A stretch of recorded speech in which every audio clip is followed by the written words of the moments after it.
Sa liblib na baryo ng Mapulang Lupa, kung saan ang lupa ay bitak-bitak kapag tag-init at malalim ang putik kapag tag-ulan, nakatira ang kambal na sina Isagani at Isandro.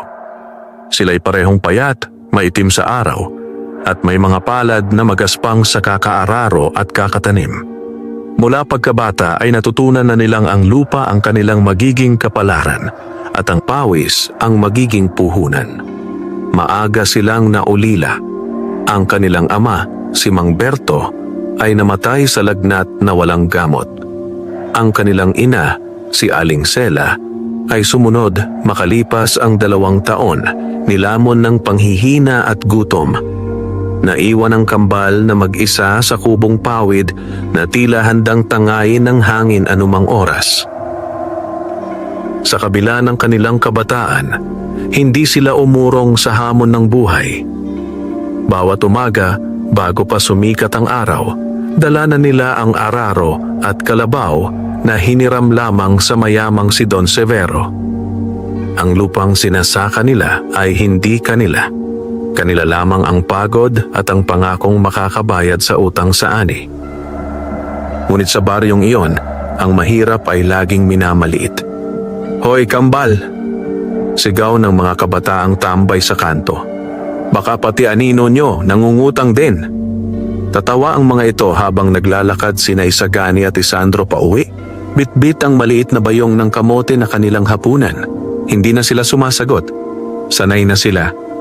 Mas masakit pa ang kumakalam na sikmura kaysa sa mga salitang ibinabato sa kanila. Si Don Severo ang pinakamalupit sa lahat. Mataba, maputi at laging may hawak na baston. Tila siya ang hari ng Mapulang Lupa. "Hindi sapat ang ani nyo." Minsan ay sigaw nito habang binibilang ang sako ng palay. "Kulang pa to sa interes." "Don Severo," mahinahong sabi ni Isagani, "ginawa po namin ang lahat. Tinamaan po ng peste ang kalahati." "Peste? O tamad lang kayo?" Putol nito sabay palo ng baston sa lupa. Walang nagawa ang kambal kundi yumuko. Idinagdag sa kanilang talaan ang panibagong utang. Sa kabila ng lahat, hindi nagbago ang puso ng kambal. Kung may matandang nangangailangan ng tulong magigib, sila ang unang aako. Kung may batang nadapa sa pilapil, sila ang magtatali ng sugat gamit ang malinis na piraso ng tela. Isang hapon, habang papalubog ang araw at ang kalangitan ay kulay dugo, napansin ni Isandro ang kakaibang amoy sa hangin. Amoy na parang sunog na damo at basang lupa na may halong kakaibang tapang. "May naamoy ka ba?" Bulong niya sa kapatid. Tumigil si Isagani at inamoy ang paligid. Parang dugo. Nagkatinginan sila.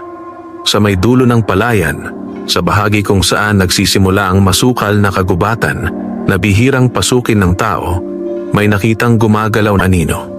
Hindi ito karaniwang anino ng tao o hayop. Masyadong mataas, masyadong mahaba ang mga paa. Napalunok si Isandro.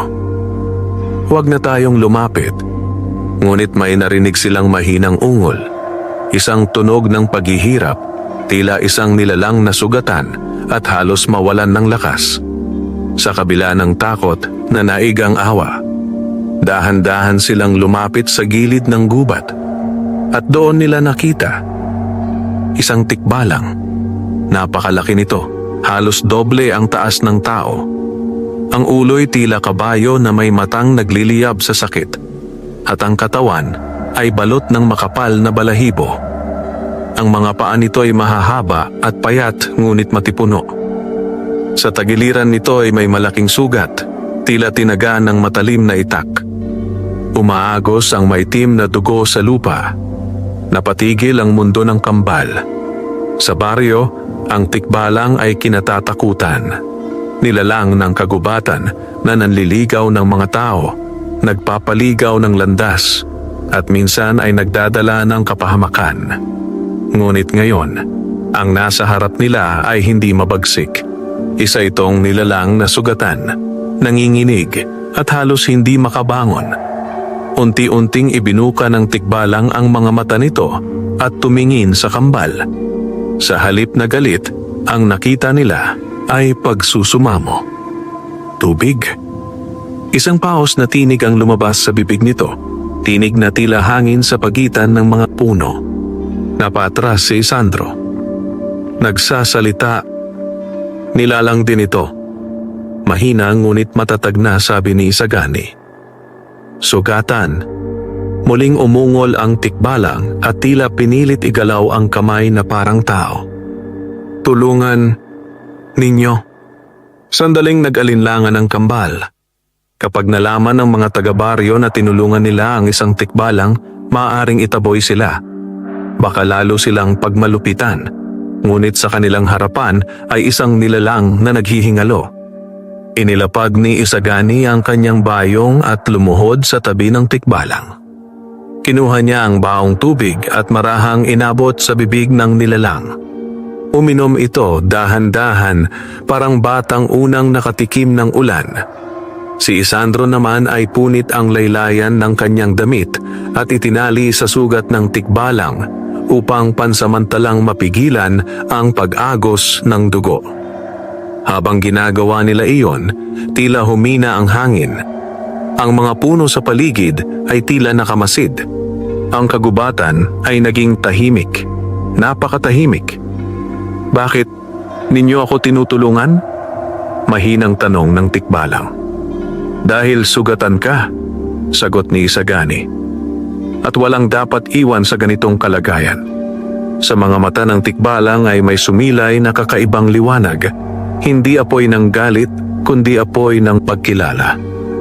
Hindi ninyo alam kung sino ang sumugat sa akin. Bulong nito. Mga tao rin, mula sa baryo. Nagkatinginan ang kambal. Mga mangangaso? Tanong ni Isandro. Hindi, mga taong may galit sa kagubatan at sa mga katulad ko. Isang malamig na kilabot ang gumapang sa likod ng kambal. Kung may mga tao sa baryo na nanghuhuli at nananakit ng mga nilalang ng gubat, maaaring may mas malalim pang lihim ang mapulang lupa. Hindi ka namin iiwan, sabi ni Isagani. Pero hindi ka namin kayang dalhin sa baryo. Papatawan kami ng kasalanan. Sa loob ng gubat, sagot ng tikbalang. May isang kuweba, doon ninyo ako dalhin. Sa kabila ng takot, pinilit ng kambal buhatin at alalayan ang napakalaking nilalang. Mabigat ito, ngunit tila may kung anong lakas na gumabay sa kanila. Unti-unting pumasok sila sa masukal na kagubatan habang ang huling sinag ng araw ay tuluyang naglaho. Sa likuran nila, hindi nila napansin ang isang pares ng matang nakasilip mula sa likod ng punong mangga sa gilid ng palayan. Mga matang pagmamayari ni Don Severo, at sa kanyang mga labi ay unti-unting gumuhit ang isang malamig na ngiti.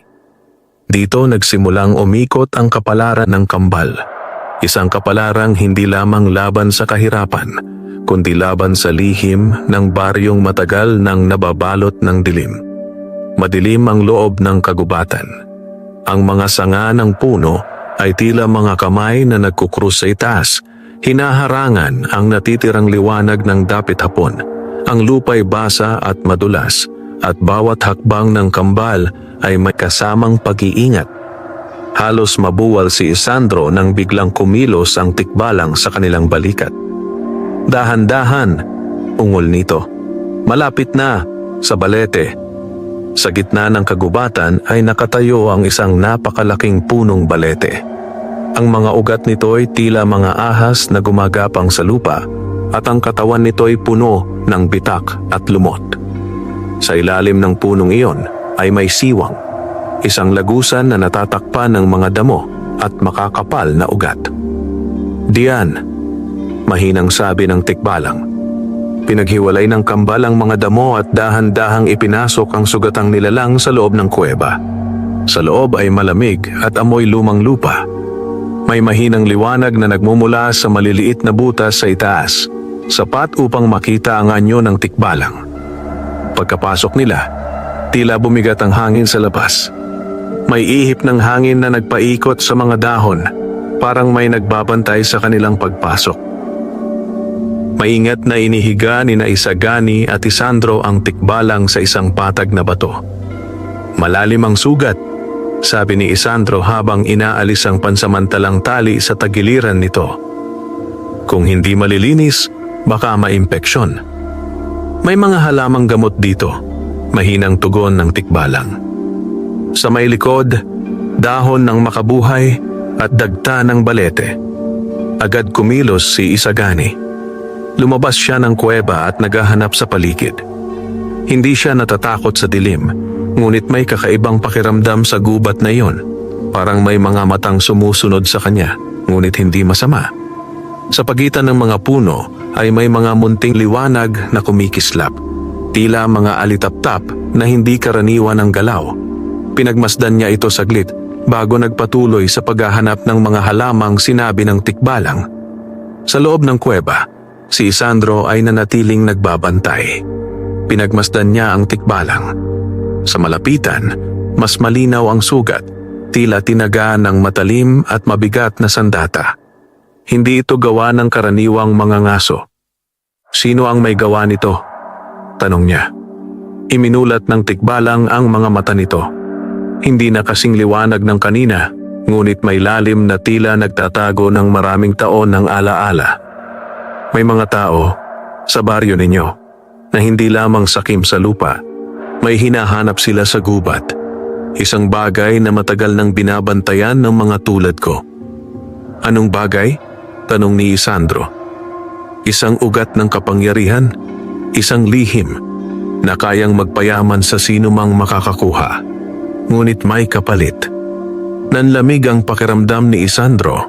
Sa baryo, walang ibang mas sakim sa kapangyarihan kundi si Don Severo. Bumalik si Isagani na may dalang mga dahon at dagta. Tinurog nila ang makabuhay at marahang inilapat sa sugat.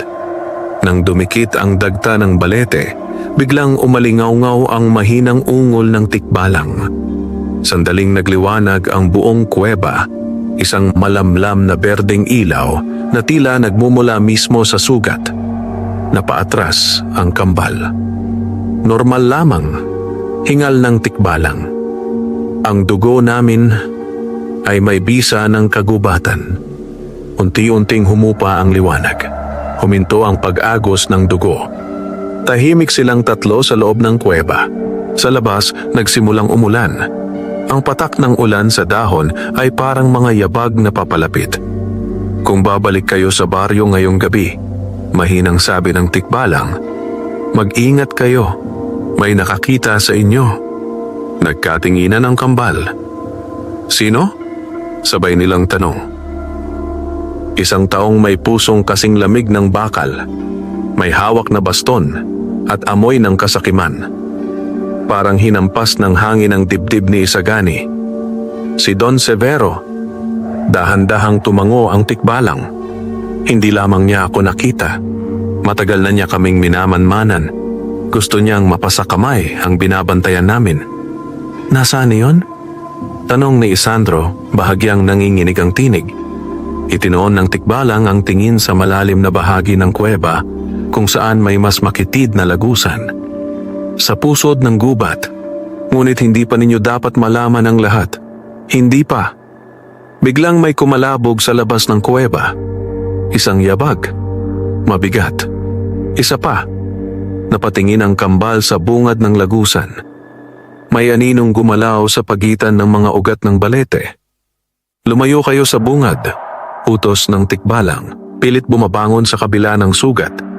Muling kumalabog ang yabag. May mahinang usapan. Mga boses ng tao. Dito ko sila nakita. Isang pamilyar na tinig ang narinig nila mula sa labas. Pumasok sila sa gubat kasama ang isang hayop. Tinig iyon ni Don Severo. Sumikip ang dibdib ng kambal. Kung mahuhuli silang tinutulungan ng tikbalang, hindi lamang utang ang isisingil sa kanila. Baka pati buhay nila. May kasama siyang mga tauhan, bulong ni Isandro. Ang tikbalang ay tumayo, kahit bahagyang nanginginig. Sa kabila ng sugat, tila may unti-unting bumabalik na lakas sa kanyang katawan. Hindi pa ako ganap na malakas, sabi nito. Ngunit hindi ko kayo hahayaang masaktan. Sa labas, May liwanag ng sulo na sumilip sa pagitan ng mga ugat. May mga kamay na nagtutulak sa mga sanga. "Hanapin ninyo," sigaw ni Don Severo. Hindi ako nagkakamali. May nakita akong dambuhalang nilalang. Ang kambal ay napaurong sa loob ng kuweba. Sa sandaling iyon, ang balete ay tila gumalaw. Ang mga ugat nito'y unti-unting nagsara sa bungad ng kuweba, parang mga daliring humaharang sa pintuan. Ang liwanag ng sulo ay naglaho. "Anong nangyari?" bulong ni Isagani. Ngumiti ng bahagya ang tikbalang. "Hindi lamang ako ang nagbabantay sa gubat." Sa labas, narinig ang galit na sigaw ni Don Severo. "Walang laman, imposible." Maya-maya, unti-unting humupa ang mga yabag at ang ingay ng mga sulo. Lumayo ang mga tao. Sa loob ng kuweba, nanatiling tahimik ang tatlo. "Hindi ito matatapos dito," sabi ng tikbalang. "Kapag hindi niya ako natagpuan, kayo ang pagbubuntunan niya." Pinikit ni Isagani ang kanyang mga mata. Sanay na sila sa pang-aapi. Ngunit ngayon, may nadagdag na panganib. Isang lihim na mas malaki kaysa sa kanilang utang at kahirapan. Kung ganon, matatag na sabi ni Isandro, "Haharapin namin." Sa dilim ng kuweba, sa ilalim ng punong balete na tila may sariling buhay, nagsimula ang isang ugnayang hindi inaasahan. Ugnayan ng dalawang taong sanay apihin at isang nilalang ng kagubatan na matagal nang nakikipaglaban sa kasakiman ng tao. At sa labas ng gubat, sa baryong Mapulang Lupa, unti-unting gumagalaw ang mas madilim na balak. Magdamag halos hindi nakatulog ang kambal sa loob ng kuweba. Sa bawat ihip ng hangin at lagaslas ng dahon ay tila may nagkukubling panganib. Ngunit sa kabila ng kaba, may kakaibang kapanatagan sa presensya ng tikbalang, parang ang mismong gubat ang nagbabantay sa kanila. Pagsapit ng madaling araw, isang maputlang liwanag ang sumilip sa mga siwang ng kuweba. Ang tikbalang ay nakaupo na, mas tuwid ang tindig kaysa kagabi. Ang sugat nito'y hindi na gaanong umaagos, at ang berdeng marka sa paligid nito ay tila unti-unting naglalaho. "Malakas ang bisa ng inyong mga kamay," sabi ng tikbalang, tinatanaw ang kambal. "Hindi lahat ng tao ay may pusong kayang magpagaling." "Hindi kami manggagamot," sagot ni Isagani. "Sanay lang kaming magtiis." May saglit na katahimikan. Ang pagtitiis, wika ng tikbalang, ay lakas din. Napayuko si Isandro. "Kung babalik kami sa baryo, tiyak na may gagawin si Don Severo." "Hindi lamang siya," sagot ng tikbalang. "May kasama siyang iba. May mga taong matagal nang nagnanais ng kapangyarihan ng kagubatan." "Ano ba talaga ang hinahanap nila?" tanong ni Isagani. Tumitig ang tikbalang sa mas malalim na bahagi ng kuweba. Sa pusod ng gubat ay may isang bato ng ugat. Isa itong sinaunang bato na pinagmumulan ng lakas ng mga nilalang dito. Hindi ito ginto, hindi rin palay, ngunit kayang pagyamanin ang sino mang may hawak kung handa magbayad ng kapalit. "Anong kapalit?" tanong ni Isandro. "Kaluluwa ng lupa," sagot ng tikbalang. "Kapag naputol ang ugnayan ng bato sa kagubatan, mamamatay ang mga puno, matutuyo ang ilog, at ang baryo ninyo'y magiging tigang. Nanlamig ang dugo ng kambal." "Gagawin ba yon ni Don Severo?" bulong ni Isagani. "Ang kasakiman ay bulag," sagot ng tikbalang. Kapag ang tao'y nasilaw sa pangakong kayamanan, hindi niya nakikita ang kapahamakan. Sa baryo ng Mapulang Lupa, kasalukuyang naglalakad si Don Severo sa gitna ng plaza. Ang mga tao'y nagkukumpulan, nagbubulungan. "Hindi pa ba bumabalik ang kambal?" tanong ng isang babae. "Baka kinain na ng tikbalang," sagot ng isa. Ngumiti si Don Severo. "Kung ano man ang nangyari sa kanila, hindi na yon problema. Mas mahalaga ang lupa na inabandona nila." Nagbulungan ang mga tao. May ilan na naaawa, ngunit walang nagsalita laban sa mayamang Don. Sa kubo ng kambal, may mga tauhan ni Don Severo na nag-aalis ng ilang gamit, isang lumang palayok, isang bayong, at ang natitirang sako ng palay. Para sa kabayaran sa utang, sabi ng isang tauhan. Walang pumigil.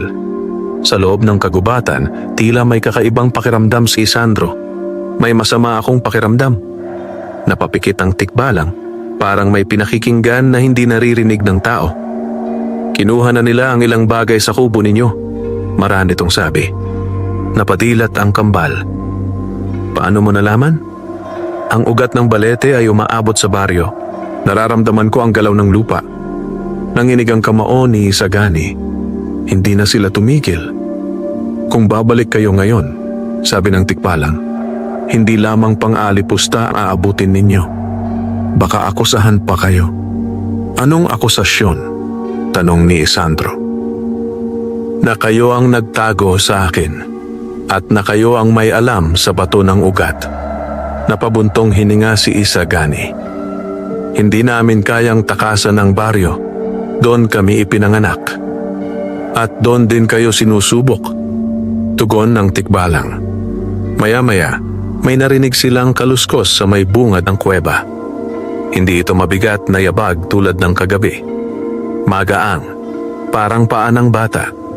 Lumapit si Isandro at sumilip sa pagitan ng mga ugat. Isang batang babae ang nakatayo roon. Si Lira, ang anak ng tindera sa baryo. Maputla ang muka at tila takot. Anong ginagawa mo rito? Bulong ni Isandro, lumabas upang kausapin ito. Hinahanap ko kayo, sagot ni Lira, halos pabulong. May balita sa baryo. Ipinapahanap kayo ni Don Severo. Sabi niya, ninakaw niyo raw ang isang mahalagang bagay sa gubat. Nagkatinginan ng kambal. Ninakaw? Tanong ni Isagani. Tumango si Lira. May dala raw kayong kakaibang ilaw kagabi. Nakita kayo ng Don. Nagsimulang tumibok ng mabilis ang puso ni Isandro. Ilaw? Naalala niya ang berdeng liwanag mula sa sugat ng tikbalang. Nagpapakalat siya ng kwento. Sabi ni Lira, na kayo raw ang nagdala ng sumpa sa baryo. Sa di kalayuan, may marahang pagyanig ang lupa. Tila may mabibigat na paa na papalapit sa gilid ng gubat. May mga lalaki siyang papunta rito, dagdag ni Lira. May mga armas. Muling nagliwanag ang mga mata ng tikbalang sa loob ng kuweba. Hindi na sila basta maghahanap, sabi nito. Huhulihin nila kayo. Nanginig si Lira. Sumama kayo sa akin palabas sa kabilang daan. May lihim na landas sa likod ng ilog. Umiling si Isagani. Hindi kami tatakas nang hindi inaayos ang lahat. Ano pa ang aayusin? Tanong ni Isandro. Pinagbintangan na tayo. Tahimik ang tikbalang. Ngunit ramdam ang pag-igting ng hangin sa loob ng kuweba. Kung haharap kayo sa kanila, marahan nitong sabi, handa ba kayong isugal ang lahat? Hindi lamang ang inyong pangalan, kundi ang buhay ninyo? Mula sa labas ay narinig ang unang sigaw. Hanapin ninyo ang kambal. Tinig ni Don Severo, mas malapit kaysa dati. Sumilip si Lira at namutla. Narito na sila. Sa sandaling iyon, ang balete ay muling gumalaw, ngunit hindi ito nagsara. Sa halip, tila may bagong lagusan na bumukas sa likod ng kuweba, isang makitid at madilim na daan patungo sa mas malalim na bahagi ng kagubatan. Doon, sabi ng tikbalang, kung gusto ninyong malaman ang katotohanan at mapatunayan ang inyong inosente, kailangan ninyong makita ang bato ng ugat. Nagalinlangan ang kambal. Sa isang banda, naroon ang baryo, ang kanilang tahanan kahit puno ng pang-aapi. Sa kabila, ang mas malalim na gubat, puno ng hiwaga at panganib. Lumakas ang sigawan sa labas, may tumama sa ugat ng balete, may sumubok magputol. Wala na kayong oras, sabi ng tikbalang. Nagkatinginan sina Isagani at Isandro. Sa kanilang mga mata ay hindi takot ang nangingibabaw, kundi isang bagong alab. Galit sa kawalan ng hustisya at pagnanais na itama ang mali. Kung lalaban, sabi ni Isagani, lalaban kami ng hindi nagtatago. At kung kailangan naming pumasok sa pusod ng gubat, dagdag ni Sandro, gagawin namin. Sa labas, isang malakas na hampas ang umalingaw-ngaw sa katawan ng balete. Sa loob ng kuweba, ang kambal ay humarap sa makitid na lagusan, hudyat ng mas madilim at mas malalim na landas na kanilang tatahakin. At sa unang pagkakataon, ang kahirapan ay hindi na lamang ang kanilang kalaban. May mas malaki ng digmaan na naghihintay. Isang malakas na hampas pa ang umalingaw-ngaw sa katawan ng balete. May narinig silang pumuputol na kahoy at galit na sigaw ni Don Severo sa labas. Wasakin ninyo ang mga ugat. Nandyan sila. Wala nang pag-aalinlangan. Tumakbo ang kambal patungo sa makitid na lagusan sa likod ng kuweba. Si Lira ay naiwan sa bungad, nanginginig. Bumalik ka sa baryo, bilin ni Isagani sa bata. Huwag mong sabihing nakita mo kami. Tumango si Lira at mabilis na naglaho sa pagitan ng mga puno. Sa loob ng lagusan ay masikip at madilim. Kailangan nilang yumuko habang sumusunod ang tikbalang sa likuran nila, bahagyang pilay ngunit mas matatag na kaysa dati. Habang lumalalim sila, naramdaman nilang umiinit ang hangin, hindi dahil sa apoy, kundi dahil sa kakaibang enerhiya na tila umaagos sa lupa. Malapit na tayo, sabi ng tikbalang. Sa likod nila may umalingaw-ngaw na tunog ng nabibiyak na ugat. Nakapasok na ang mga tauhan ni Don Severo sa unang kuweba. Dali, bulong ni Isandro. Lumawak ang lagusan hanggang sa umabot sila sa isang malawak na silid sa ilalim ng lupa. Sa gitna nito ay nakatayo ang isang batong kulay abo na may mga ugat na tila nakakabit dito. Parang ang mismong mga ugat ng puno sa buong gubat ay doon nagmumula. Ang bato ay bahagyang nagliliwanag, pumipintig na parang puso. Napahinto ang kambal. Ito ang bato ng ugat, marahang sabi ng tikbalang. Dito nakakabit ang lakas ng kagubatan. Habang papalapit sila, naramdaman ni Isagani ang panginginig sa kanyang dibdib. Hindi ito takot, parang may tumatawag. Bakit parang kilala ko ito? Bulong niya. Dahil ang puso ninyo ay hindi sakim, sagot ng tikbalang. Ang bato ay tumutugon sa damdamin ng tao. Biglang may yabag na umalingaw-ngaw sa lagusan. Dito sila, sigaw ng isang tauhan. Sumunod ang anino ni Don Severo sa bungad ng silid. May hawak siyang sulo at isang mahabang itak. Hindi ako nagkamali, malamig niyang sabi nang makita ang tikbalang. At narito rin pala ang kayamanan. Tumawa siya ng paos. Akala niyo'y hindi ko alam ang lihim ng gubat? Matagal ko nang hinahanap ang batong iyan. Lumapit siya. Ngunit nang marating ang gilid ng silid, biglang nagliwanag ng mas matindi ang bato ng ugat. Napaatras ang kanyang mga tauhan. Lumayo kayo! Sigaw ng isa. Ngunit hindi natinag si Don Severo. Kahit anong hiwaga pa yan, magiging akin. Sigaw niya. Tinangka niyang lumapit pa, ngunit biglang gumalaw ang mga ugat sa paligid ng bato. Parang mga buhay na ahas, umangat ang mga ito at pumigil sa kanyang paglapit. Anong salamangka ito? Galit niyang sigaw. Humakbang pasulong si Isagani. Hindi ito para sa mga tulad mo. Tiningnan siya ni Don Severo ng may paghamak. At para kanino? Sa 2 hampas lupa? Tumindig si Isandro sa tabi ng kapatid. Hindi namin kailangan ng kayamanan. Ang gusto lang namin ay tigilan mo ang pang-aapi. Saglit na natahimik ang silid. Ang liwanag ng bato ay patuloy na pumipintig. Kung hindi ko makukuha ang bato, malamig na sabi ni Don Severo, sisiguraduhin kong walang makikinabang. Itinaas niya ang itak at sinugod ang isang ugat. Sa sandaling tumama ang talim, umalingaw-ngaw ang isang malakas na ugong sa buong kuweba. Ang lupa ay nayanig. Ang bato ay nagliwanag ng napakatindi at isang alon ng enerhiya ang sumambulat palabas. Napahagis si Don Severo at ang kanyang mga tauhan sa pader. Namatay ang kanilang mga sulo. Sa gitna ng liwanag, napaluhod ang kambal. Hindi sila nasaktan. Sa halip, may naramdaman silang init na gumapang sa kanilang mga palad. Tumingin ang tikbalang sa kanila. Hinahati ng bato ang lakas nito. Unti-unting naglaho ang liwanag. Bumagsak si Don Severo sa sahig, hingal at namumutla. Hindi, maaari, bulong niya. Ang mga ugat ay dahan-dahang bumalik sa pagkakatikom sa paligid ng bato. Tahimik ang buong silid maliban sa mabigat na paghinga ng mga tao. Tumingin si Isagani sa kanyang palad. May manipis na guhit na tila ugat ng puno na bahagyang kumikislap bago tuluyang naglaho. Ano ang nangyari? Tanong ni Isandro. Pinili kayo ng bato, sagot ng tikbalang. Hindi upang maging mayaman, kundi upang maging tagapagbantay.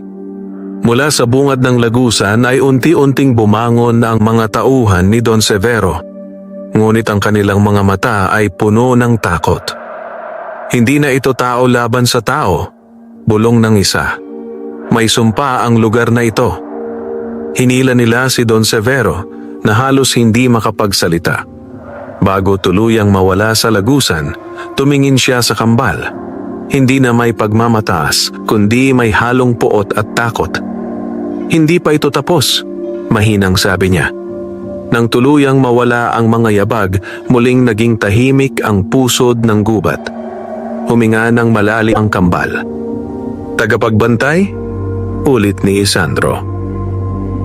Tumango ang tikbalang. Simula ngayon, may bahagi ng lakas ng gubat na nasa inyo. Ngunit may kapalit iyon. Habang buhay ninyong poprotektahan ang bato at ang baryo. Nagkatinginan ng kambal. Ang mga lalaking dating pinagmamalupitan at minamaliit ay ngayon nakatayo sa harap ng isang sinaunang kapangyarihan. Hindi sila naghangad nito, ngunit pinili sila. Sa itaas ng lupa, ang baryo ng mapulang lupa ay walang kamalay-malay na ang kapalaran nito ay unti-unti nang nagbabago. Dahil sa dalawang mahirap na magsasakang hindi tumalikod sa isang sugatang nilalang ng kagubatan. Tahimik ang pusod ng gubat matapos umalis si Don Severo at ang kanyang mga tauhan. Ang bato ng ugat ay muling naging payapa, banayad na pumipintig na tila puso ng isang nilalang na natutulog. Nakatayo ang kambal sa harap nito, hindi pa rin lubos ang pag-unawa sa nangyari. Hindi kami handa sa ganito, mahinang sabi ni Isandro. Walang tagapagbantay na ipinanganak na handa, sagot ng tikbalang. Hinuhubog sila ng pagsubok. Dahan-dahang naglakad si Isagani palapit sa bato. Hindi na ito kasing liwanag ng kanina, ngunit ramdam niya ang mahinang init na parang pulso sa ilalim ng lupa. Nang idikit niya ang palad sa malamig na ibabaw nito, may kumalabit na alaala sa kanyang isipan. Mga larawan ng luntiang kagubatan, malinaw na ilog at masaganang ani. Biglang nagbago ang mga larawan. Natuyong lupa, bitak-bitak na palayan, mga batang umiiyak sa gutom. Napaatras siya. Anong nakita mo? Tanong ni Isandro.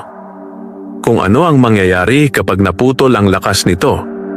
Sagot ni Isagani, hinihingal. Mamamatay ang baryo. Tumango ang tikbalang. At hindi lamang ang baryo, ang buong lupain. Sa labas ng kagubatan, sa gitna ng mapulang lupa, nakahiga si Don Severo sa kanyang malaking bahay na yari sa kahoy at bato. Nilalagyan ng pomento ang kanyang likod na tila nasunog sa lakas ng enerhiyang sumambulat mula sa bato ng ugat. Hindi ko matatanggap ito, galit niyang bulong. 2 pulubi ang pinili. Sa tabi niya ay nakatayo ang isang lalaking payat, balot ng itim na damit, at may matang tila laging nagmamasid. May ibang paraan, malamig nitong sabi. Kung hindi ninyo makuha ang bato sa lakas, maaari natin itong patuyuin. Paano? Tanong ni Don Severo. Putulin ang ugnayan ng bato sa mga tagapagbantay. Sa pusod ng gubat, Nakaramdam ng biglang paglamig si Isandro. Parang may malamig na hangin na dumaan sa kanyang dibdib. May masamang gumagalaw, sabi niya. Umangat ang ulo ng tikbalang. May gumagamit ng itim na ritual. Hindi nila kayang angkinin ang bato, kaya sisirain nila ito. Ano ang dapat naming gawin? Tanong ni Isagani. Bumalik kayo sa baryo, sagot ng tikbalang. Naroon magsisimula ang unang pagsubok ninyo. Bumalik? Nagulat si Isandro. Pagkatapos ng lahat? Hindi kayo maaaring maging tagapagbantay kung tatakas kayo sa sarili ninyong tahanan. Tahimik ang kambal. Alam nilang hindi madali ang pagbabalik. Pinagbintangan sila. Pinagtatawanan. Pinagmamalupitan. Ngunit hindi na sila ang dating kambal na walang laban. Paglabas nila sa gubat, tila mas malinaw ang hangin.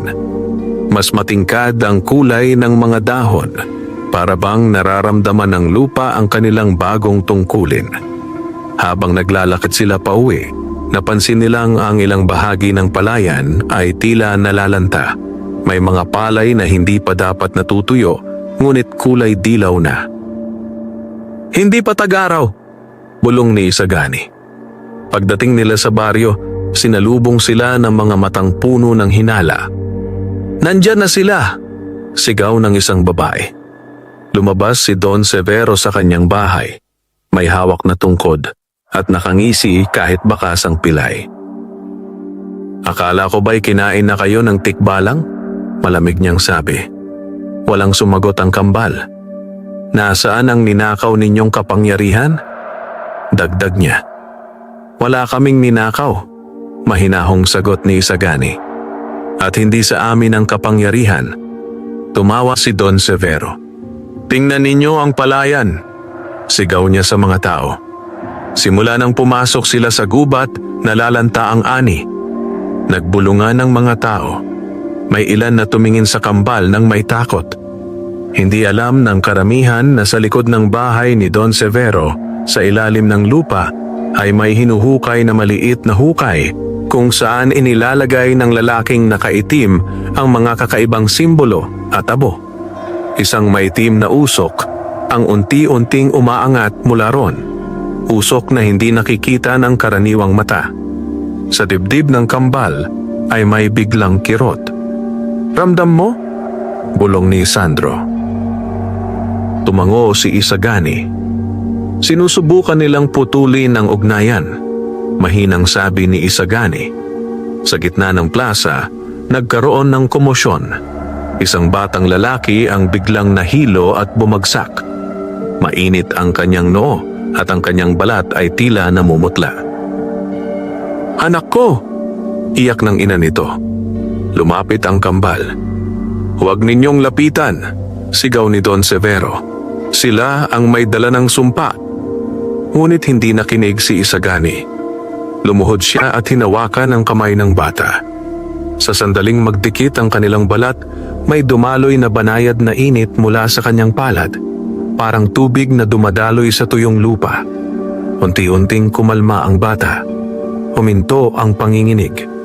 Napatingin ang mga tao. Anong ginawa mo? Bulong ng ina. Wala, sagot ni Isagani. Hinawakan ko lang siya. Ngunit alam niya, may gumalaw na lakas sa loob niya. Nakita iyon ng lalaking nakaitim mula sa malayo. Nanlaki ang kanyang mga mata. Mas mabilis ang paggising ng bato kaysa inaasahan. Bulong niya kay Don Severo. Nagngit-ngit ang Don. Kung ganon, kailangan nating bilisan. Sa gitna ng baryo, sa unang pagkakataon, may mga matang hindi na puro paghamak ang nakatingin sa kambal. May halong pag-asa. Ngunit kasabay nito'y may mas malalim na panganib na unti-unting sumisiksik sa ilalim ng lupa. Isang madilim na puwersang handang wasakin ang ugnayan ng kambal at ng bato ng ugat. At iyon ang kanilang unang tunay na pagsubok bilang mga tagapagbantay. Mula nang gumaling ang batang lalaki sa plaza, nag-iba ang tingin ng ilan sa kambal. Hindi na lamang pangaalipusta ang mababasa sa kanilang mga mata, may halong pagkalito at lihim na pag-asa. Ngunit hindi lahat. Sa likod ng malaking bahay ni Don Severo, sa ilalim ng kamalig na puno ng sako ng palay, patuloy ang paghuhukay ng lalaking nakaitim. Sa lupa ay nakaukit ang mga bilog at simbolong hindi pamilyar sa mga taga-baryo. Sa gitna nito ay nakalagay ang isang maliit na tapayan na may lamang maitim na tubig at abo. Kapag tuluyang naputol ang ugat, malamig nitong sabi, "Hihina ang bato at hihina rin ang kambal." Tahimik na nakamasid si Don Severo. "Gawin mo ang dapat gawin." Sa kabilang dako ng baryo, nasa loob ng kanilang kubong halos wala nang laman ng kambal. Kinuha na ang ilan sa kanilang gamit at ang natiray tila alaala na lamang ng kahirapan. "Ramdam mo pa rin ba?" tanong ni Isandro. Tumango si Isagani. "Parang may humihila sa ilalim ng lupa." Biglang umugong ang hangin sa labas. Ang mga dahon ng punong mangga sa tabi ng kubo ay nagsimulang manginig kahit walang malakas na hangin. Napatingin ang kambal sa isa't isa. "May nangyayari sa pusod," bulong ni Isandro. Hindi na sila nag-atubili. Tumakbo silang muli patungo sa kagubatan. Habang papalapit sila sa balete, napansin nilang ang ilang bahagi ng lupa ay tila kumukupas ang kulay. Ang dating luntian ay nagiging mapusyaw. Pagpasok nila sa kuweba, sinalubong sila ng tikbalang. Mas malakas na ito ngayon, ngunit bakas ang pag-aalala sa mga mata. "Sinimulan na nila," sabi nito. "Anong ginagawa nila?" tanong ni Isagani. "Isang ritual na kumakain sa ugnayan ng lupa at bato. Hindi nila kayang pasukin ang pusod, kaya tinutuyo nila ang ugat mula sa baryo." Naramdaman muli ng kambal ang kirot sa kanilang mga palad. "Paano natin pipigilan?" tanong ni Isandro. "Hanapin ninyo ang pinagmumulan," sagot ng tikbalang. "Hindi sa gubat nagmumula ang itim na lakas, kundi sa puso ng baryo." Nagkatinginan ng kambal. Iisa lamang ang may kapangyarihan at lakas ng loob na gumawa nito. Sa ilalim ng bahay ni Don Severo, bulong ni Isagani. Tumango ang tikbalang.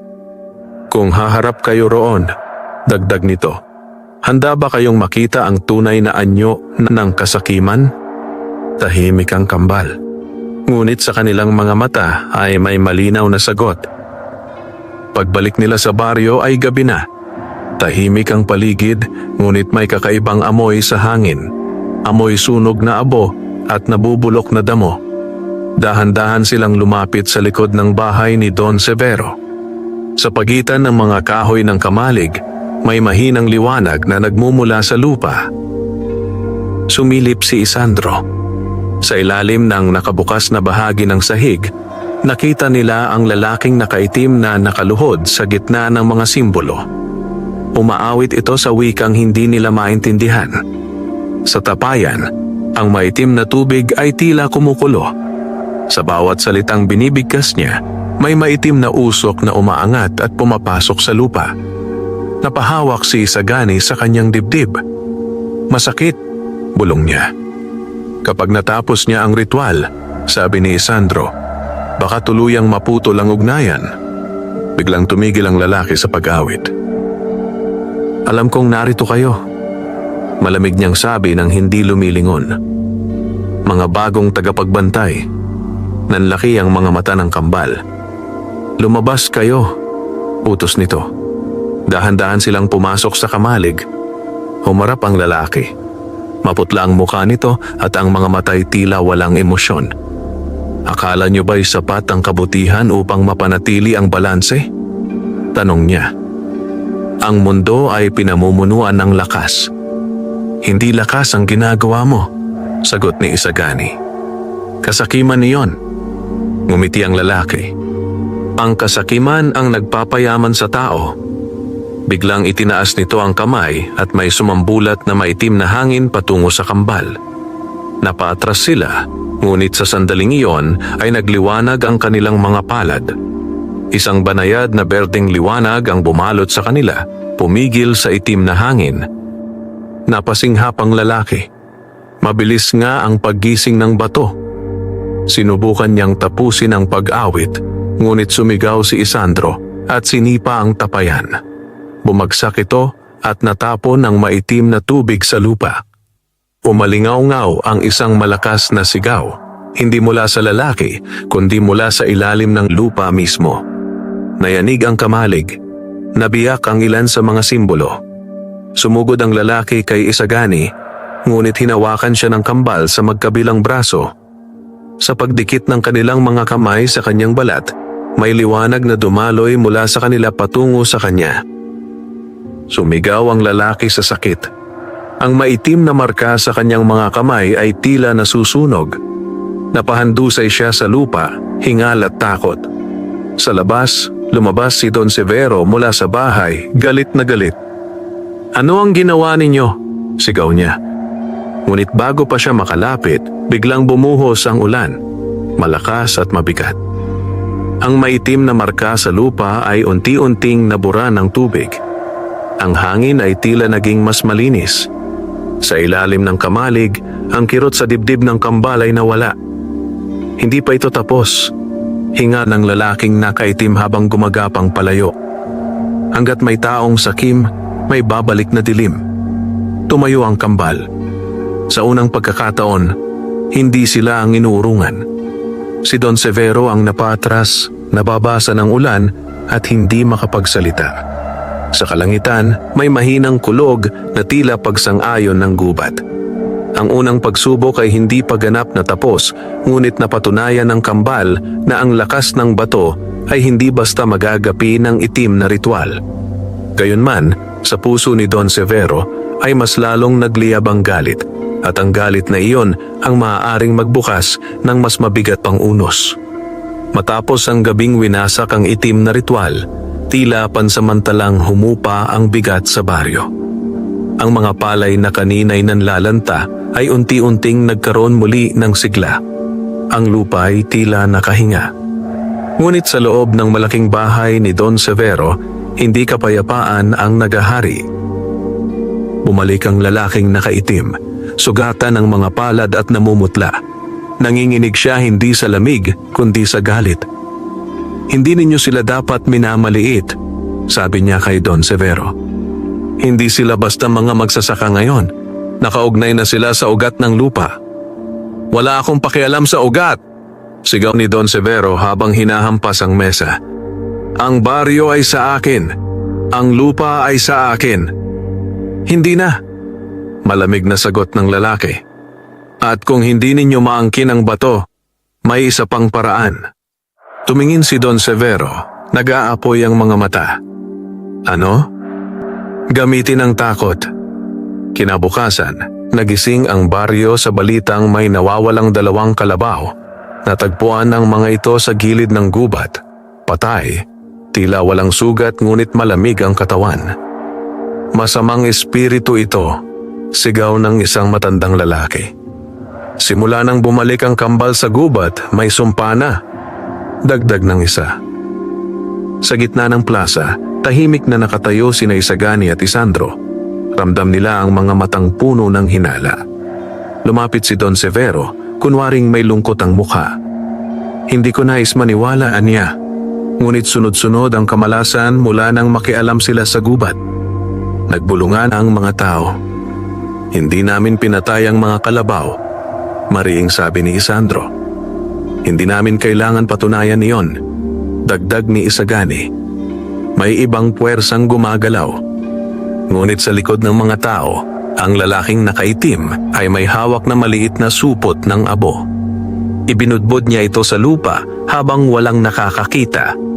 Pagsapit ng gabi, nagsimulang umihip ang malakas na hangin. Ang mga bubong na pawid ay nagkakalansing. Ang mga bintana ay bumabangga sa dingding. Sa kubo ng kambal, naramdaman nila ang kakaibang galaw ng hangin. "Hindi ito ordinaryong bagyo," bulong ni Isagani. Tumango si Isandro. Parang may galit. Biglang bumukas ang pinto ng kubo kahit nakasarado. Isang malakas na bugso ng hangin ang pumasok. Dala ang malamig na simoy. Sa loob ng hangin, may narinig silang mahinang bulong. Mga salitang hindi malinaw ngunit puno ng galit. Lumabas ang kambal at tinanaw ang kalangitan. Ang mga ulap ay umiikot na tila may sentro sa ibabaw mismo ng baryo. Sa gilid ng gubat, lumitaw ang tikbalang. Ang mga mata nito'y nagliliyab, hindi sa galit kundi sa babala. Tinawag nila ang hangin ng pagkawasak. Sabi nito habang lumalapit, isang lumang puwersa na hindi dapat ginagalaw. Kayang kontrolin niyon? Tanong ni Sandro. Hindi kontrolin, sagot ng tikbalang, kundi pakalmahin. Sa gitna ng baryo, nagsimulang magtakbuhan ang mga tao habang ang hangin ay nagdadala ng alikabok at mga piraso ng bubong. Mga sumpa, sigaw ng isang babae. Ito ang kaparusahan. Hindi ito sumpa, sigaw ni Isagani. May nagpasimula nito. Ngunit nalunod ang kanyang tinig sa alulong ng hangin. Biglang may natumbang malaking puno sa gilid ng plaza. Sumigaw ang mga tao. Naramdaman ng kambal ang init sa kanilang mga palad. Ang manipis na guhit na minsang kumislap ay muling nagpakita. Mas malinaw ngayon. Pusod, sabi ng tikbalang. Dalhin ninyo ang lakas sa gitna ng baryo. Hindi na sila nagdalawang isip. Tumakbo sila sa gitna ng plaza, sa kabila ng nagngangalit na hangin. Humawak sila sa isa't isa. Ipinihit ni Isagani ang kanyang palad sa lupa. Ginaya siya ni Sandro. Kung tunay kaming tagapagbantay, bulong ni Isagani, pakinggan mo kami. Isang malakas na kidlat ang sumiklab sa kalangitan. Sa sandaling iyon, isang banayad na berdeng liwanag ang kumalat mula sa kanilang mga kamay papunta sa lupa. Ang alon ng liwanag ay gumapang sa buong baryo, parang ugat na lumalawak. Unti-unting humina ang hangin. Ang umiikot na ulap ay tila naputol ang gitna. Sa gilid ng plaza, nakita ng kambal ang lalaking nakaitim na pilit inaawit ang isang dasal. Ngunit habang humihina ang hangin, ang kanyang tinig ay napuputol. Hindi maaari, sigaw nito. Isang huling bugso ng hangin ang umihip, ngunit sa halip na magwasak, ito'y naglaho na parang usok. Naging tahimik ang baryo. Isa-isang lumabas ang mga tao mula sa kanilang mga bahay. Sa gitna ng plaza, nakaluhod ang kambal, hingal at pawisan. Lumapit ang isang matandang babae at hinawakan ng balikat ni Isagani. Kayo ba ang nagpatigil nito? Hindi agad nakasagot ang kambal. Sa malayo, si Don Severo ay nakamasid, nanginginig ang kamao. Sa tabi niya, ang lalaking nakaitim ay nakayuko, sugatan at tila nanghihina. Hindi pa ito tapos, bulong ni Don Severo. Ngunit sa gabing iyon, sa unang pagkakataon, ang mga taga-baryo ay hindi tumingin sa kambal bilang salot, kundi bilang sandigan. At sa gilid ng gubat, tahimik na nagmasid ang tikbalang. Ang gabi ng nagngangalit na hangin ay lumipas, ngunit ang mas malaking unos ay papalapit pa lamang. Pagkatapos ng gabing pinatahimik ang nagngangalit na hangin, tila nag-iba ang ihip ng kapalaran sa mapulang lupa. Hindi man lubusang nabura ang hinala ng ilan, may mga mata ng hindi puro galit ang nakatingin sa kambal. Ngunit ang katahimikan ay mapanlinlang. Kinabukasan, natagpo ang tuyo ang balon sa gitna ng baryo. Ang balong iyon ay hindi kailanman natutuyuan kahit sa pinakamatinding tag-init. Ngunit nang silipin ng mga babae ang ilalim, wala ni patak ng tubig. Putik lamang at bitak-bitak na lupa. Masamang pangitain ito, bulong ng matatanda. Simula nang magbanggaan ang hiwaga at tao, sabi ng isa. Tahimik na lumapit sina Isagani at Isandro. Nang sumilip sila sa balon, may kakaiba silang naramdaman, parang may malamig na kamay na humahawak sa kanilang dibdib. Hindi ito natural, sabi ni Isandro. May pinuputol. Dagdag ni Isagani. Sa likod ng mga tao, tahimik na nakamasid si Don Severo. Hindi siya nagsasalita, ngunit sa kanyang mga mata, ay may lihim na pag-asa. Pag-asa na muling matakot ang baryo. Sa gilid ng gubat, lumitaw ang tikbalang. Hindi nakikita ng karamihan kundi ng kambal lamang. Ang tubig sa balon ay konektado sa ugat ng bato, sabi nito. Kung natuyo iyan, may bagong sugat sa ilalim ng lupa. Akala ko ba'y napigilan na natin ang ritual? Tanong ni Isandro. Naputol ang una, sagot ng tikbalang. Ngunit may mas malalim silang galaw. Kinabukasan ng gabi, nagpasya ang kambal na siyasatin ang balon. Tahimik ang baryo.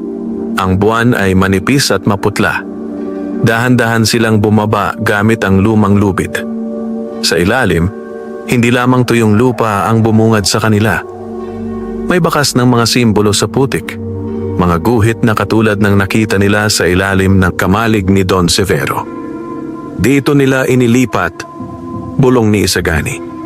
Sa gitna ng balon ay may maliit na bato na kulay abo, kasing laki ng kamao, ngunit may maitim na bitak sa gitna. Lumapit si Isandro at hinawakan ito. Sa sandaling magdikit ang kanyang balat at ang bato, may dumaloy na malamig na kirot sa kanyang braso. Parang may sumusubok hilahin ang lakas mula sa kanya. Napabitaw siya. Isang piraso ng ugat, sabi ni Isagani. Hinati nila ang daloy. Biglang may kaluskos sa itaas. Sumilip si Isandro. Naroon ang lalaking nakaitim, nakatayo sa bunganga ng balon. Hindi ninyo dapat pinakialaman, malamig nitong sabi.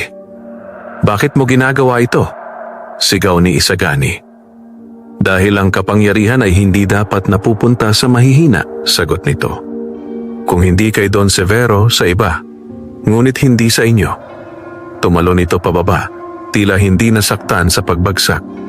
Muling nagsimulang mag-iba ang hangin sa loob ng balon. Ang maitim na bitak sa maliit na bato ay nagliwanag ng kulay uling. Kung masisira ang daloy ng tubig, sabi ng lalaki, mauuhaw ang baryo. At kapag nauhaw, hahanap sila ng mas malakas na sandigan. Hindi kami sandigan, maring sagot ni Isandro. Tagapagbantay kami. Tumawa ang lalaki. Magkaiba ba yun?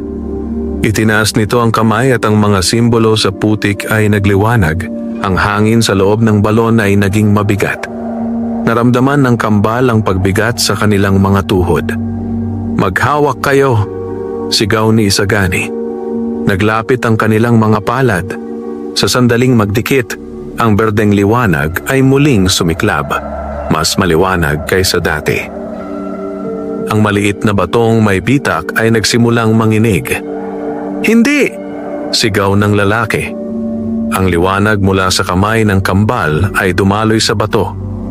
Ang maitim na bitak ay unti-unting napuno ng berdeng kislap, tila tinatahi ang sugat.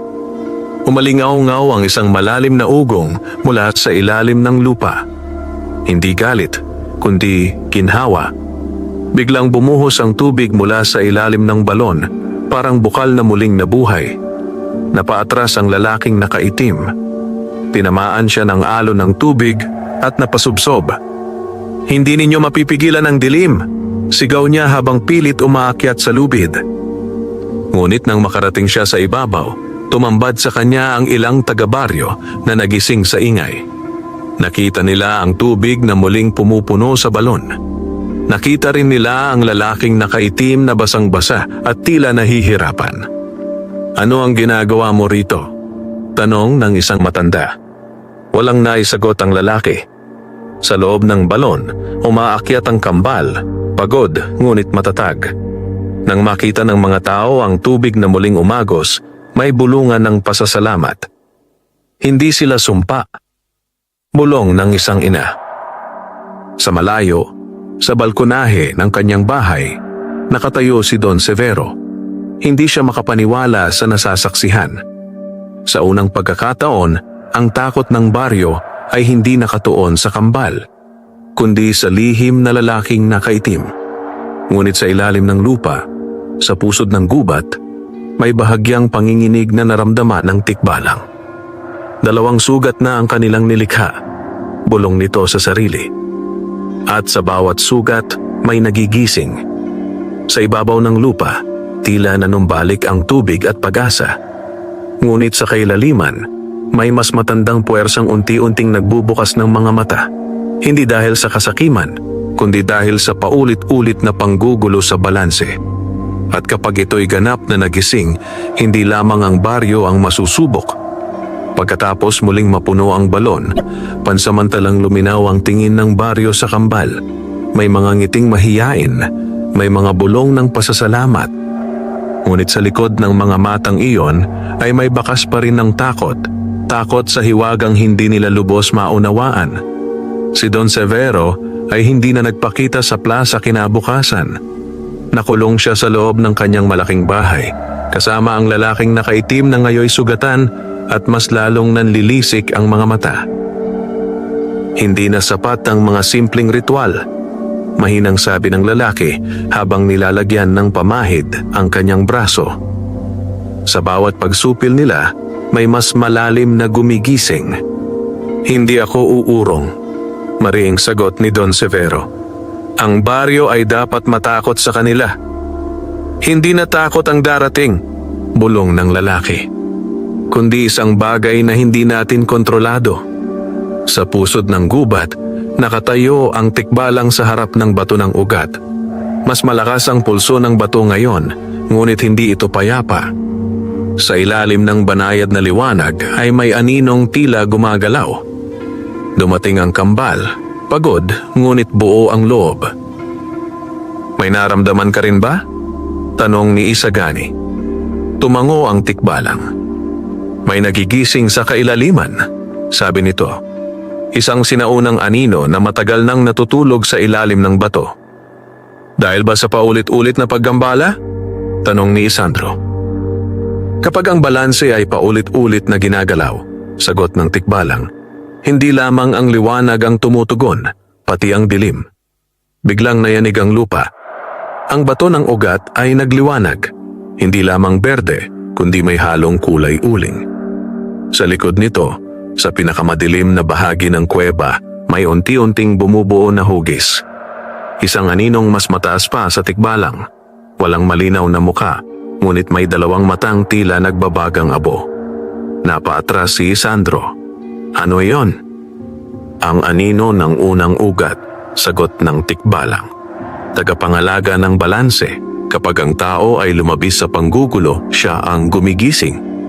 Lumabas ang anino mula sa pader na tila usok na naging laman. Hindi ito sumalakay, nakamasid lamang. Hindi tayo ang kaaway nito, bulong ni Isagani.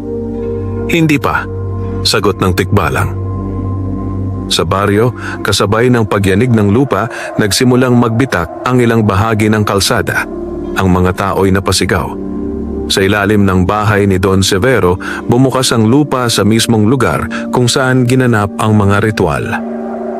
Ang mga simbolo ay nagliyab sandali bago tuluyang mabura. Hindi ito ang plano, sigaw ng lalaking nakaitim. Mula sa bitak sa lupa ay may umangat na maitim na usok na mabilis na naglaho sa hangin, tila may tinatawag. Sa pusod ng gubat, ang anino ng unang ugat ay nagsalita. Hindi ito tinig na naririnig ng tainga kundi nararamdaman sa dibdib. Bakit ginising ninyo ako? Napaluhod ang kambal, hindi dahil sa takot kundi sa bigat ng presensya nito. Hindi namin sinadya, sagot ni Isagani sa isip at puso. Ang lupa ay nasugatan, ang tubig ay pinutol, ang hangin ay ginulo, umalingaw-ngaw ang tinig. Ang balanse ay nabasag. Tinutulungan namin itong maibalik, dagdag ni Isandro. Tumahimik ang anino. Lumapit ito sa kambal.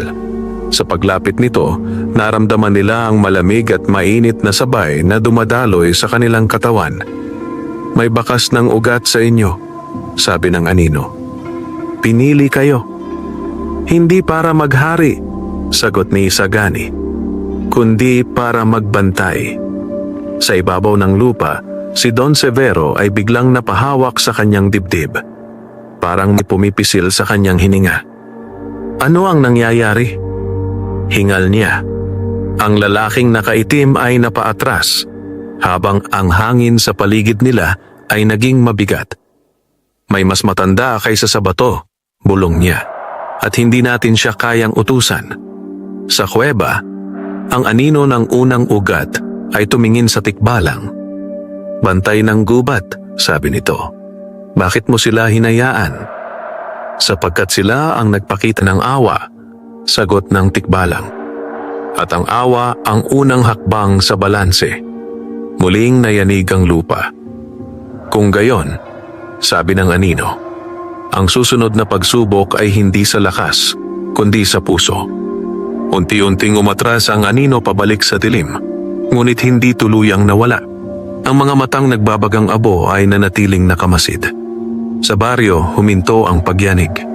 Ngunit ang mga bitak sa lupa ay nanatili. Paalala na may nagising na hindi basta matutulog muli. Sa gilid ng plaza, nagtipon ang mga tao. Hindi na lamang sila takot. Nalilito sila. Si Don Severo ay nakaupo sa kanyang upuan, pawis na pawis at tahimik. Sa unang pagkakataon, may bakas ng pangamba sa kanyang mukha. Hindi sa kambal, kundi sa puwersang hindi niya kontrolado. Sa pusod ng gubat, tumayo ang kambal.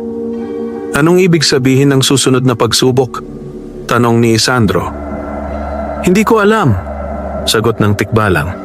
Ngunit kung ang anino mismo ang nagsabi, hindi ito basta unos o tagtuyot. Tahimik silang tatlo. Sa kailaliman ng kuweba, ang pulso ng bato ng ugat ay mas mabagal ngunit mas malalim, parang naghihintay. At sa ibabaw ng lupa, sa baryong matagal nang nababalot ng kasakiman at pang-aapi, ang tunay na laban ay papalapit. Isang laban na hindi lamang sa kapangyarihan ng lupa, kundi sa katotohanan ng puso ng bawat isa. Matapos magising ang anino ng unang ugat, hindi na muling naging payapa ang mapulang lupa. Sa araw ay tila normal ang lahat. Ang mga bata ay naglalaro, ang mga magsasakay nagbubungkal, at ang hangin ay mahinahong umiihip. Ngunit pagsapit ng gabi, may kakaibang bigat sa paligid. Ang mga aso'y walang tigil sa pagalulong. Ang mga manok ay nagigising sa kalagitnaan ng dilim. Sa pusod ng gubat, ang bato ng ugat ay patuloy na pumipintig. Hindi na ito kasing liwanag ng dati, ngunit mas malalim ang alon ng lakas nito. Parang naghihintay ng pasya. Tahimik na nakatayo ang kambal sa harap nito. Sinabi ng anino na ang susunod na pagsubok ay sa puso. Sabi ni Isandro, ano ang ibig sabihin nun? Kapag lakas ang laban, alam natin kung paano haharapin, sagot ni Isagani. Ngunit kapag puso, maaaring mas masakit iyon. Sa baryo, nagtipon ang mga tao sa plaza. May takot sa kanilang mga mata, ngunit hindi nagalit ang nangingibabaw. Lumabas si Don Severo mula sa kanyang bahay. Hindi na siya kasing tikad ng dati. Ang kanyang tindig ay tila nabawasan ng yabang. Mga kababaryo, malakas niyang sabi, hindi natin alam kung ano ang gumagalaw sa ating lupa. Ngunit simula nang makialam ang kambal sa gubat, sunod-sunod ang hiwaga. May ilang tumango, may ilan ding umiling. Bago pa siya makapagsalita muli, biglang nayanig ang lupa, mas malakas kaysa dati. Mula sa gitna ng plaza, sa mismong lugar kung saan humawak ang kambal sa lupa noong gabi ng Unos, nagkaroon ng malaking bitak. Sumingaw mula rito ang malamlam na liwanag, kulay abo at berde na magkahalo. Nagkagulo ang mga tao. Sa gilid ng kagubatan, lumitaw ang tikbalang at sumigaw, panahon na. Tumakbo ang kambal patungo sa plaza. Mula sa bitak sa lupa ay umangat ang anino ng unang ugat. Mas malinaw ang hugis ngayon, mas mataas at mas mabigat ang presensya. Napahinto ang lahat. Mga anak ng lupa, umalingaw-ngaw ang tinig nito sa dibdib ng bawat isa. Ang balanse ay paulit-ulit na ginambala. Ang kasakiman ay naghasik ng sugat. Sino ang handang umako ng pananagutan? Tahimik ang plaza. Tumingin ang anino kay Don Severo. Maraming sugat ang nagmula sa iyong pagnanasa. Napaurong si Don Severo. Ginawa ko lamang ang dapat para yumaman ang baryo. Hindi pagyaman ang hinanap mo, sagot ng tinig, kundi kapangyarihan. Lumingon ang anino sa kambal. At kayo, pinili ngunit hindi humingi. Handang ba kayong magsakripisyo upang maibalik ang balanse? Nagkatinginan sina Isagani at Isandro. Anong sakripisyo? Tanong ni Isandro. Ang lakas na ibinigay sa inyo ay maaaring ibalik sa lupa, sagot ng anino. Kapag ginawa ninyo, mawawala ang marka ng ugat sa inyo. Magiging karaniwan kayong muli. Walang hiwaga, walang kapangyarihan. Tahimik ang buong baryo. Kung isusuko nila ang lakas, mawawala ang kanilang kakayahang pagalingin, pigilan ang unos at protektahan ang bato. Ngunit kung hindi nila isusuko, maaaring hindi tuluyang humupa ang anino. Lumapit si Don Severo, nanginginig ang tinig. Hindi nila dapat isuko, sabi niya. Kung mawawala ang lakas, paano tayo mapoprotektahan? Lumingon si Isagani sa kanya.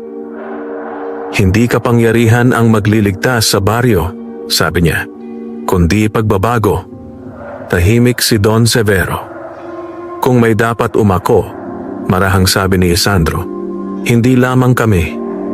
Tumungo ang anino. Ang balanse ay hindi lamang gawa ng isa. Sa sandaling iyon, lumuhod si Don Severo. Hindi ito ang pagluhod ng takot, kundi ng pagkabasag. Kung ako ang nagsimula ng sugat, paos niyang sabi, ako ang unang aamin. Ako ang unang hihingi ng tawad. Nagbulungan ang mga tao. Ibabalik ko ang lupa na inangkin ko sa labis na interes, dagdag niya. Babawasan ang utang, hahatiin ng patas ang ani.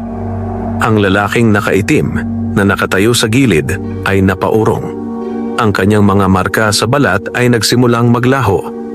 Ang anino ng unang ugat ay tumingin sa kambal.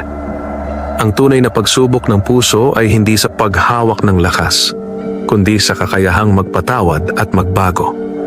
Unti-unting lumiwanag ang plasa. Ang bitak sa lupa ay nagsimulang magsara. Lumapit sina Isagani at Isandro at inilapag ang kanilang mga palad sa lupa sa huling pagkakataon. Kung kailangan ibalik, sabi ni Isagani, ibinabalik namin. Ngunit mananatili kaming tagapagbantay sa gawa kahit wala ang hiwaga, dagdag ni Isandro. Mula sa kanilang mga palad ay umangat ang banayad na berdeng liwanag at bumalik sa lupa, dumaloy patungo sa pusod ng gubat. Ang marka ng ugat sa kanilang balat ay unti-unting naglaho. Naramdaman nila ang gaan, parang may naalis na bigat ngunit may naiwang lakas sa loob. Ang anino ng unang ugat ay unti-unting naging usok, saka naglaho. Tahimik ang baryo. Ang hangin ay malinis. Ang lupa ay payapa. Lumapit ang mga tao sa kambal, hindi na may takot o paghamak, kundi may paggalang. Si Don Severo ay tumayo, hindi na mayabang, kundi tila mas matanda at mas mababa ang tinig. Patawad, sabi niya. Ngumiti si Isagani. Hindi lupa ang kailangan ng baryo para yumaman, kundi pagkakaisa, dagdag ni Isandro. Sa gilid ng kagubatan, tahimik na nakamasid ang tikbalang. Ang sugat nito'y tuluyan ng magaling. Hindi na kailangan ng hiwaga upang bantayan ang balanse, sapagkat sa wakas, ang puso ng baryo ay nagsimulang magbago. At ang kambal na minsang pinagmamalupitan at minamaliit ay nanatiling magsasaka, ngunit ngayon, hindi na sila nag-iisa sa ilalim ng araw. Wakas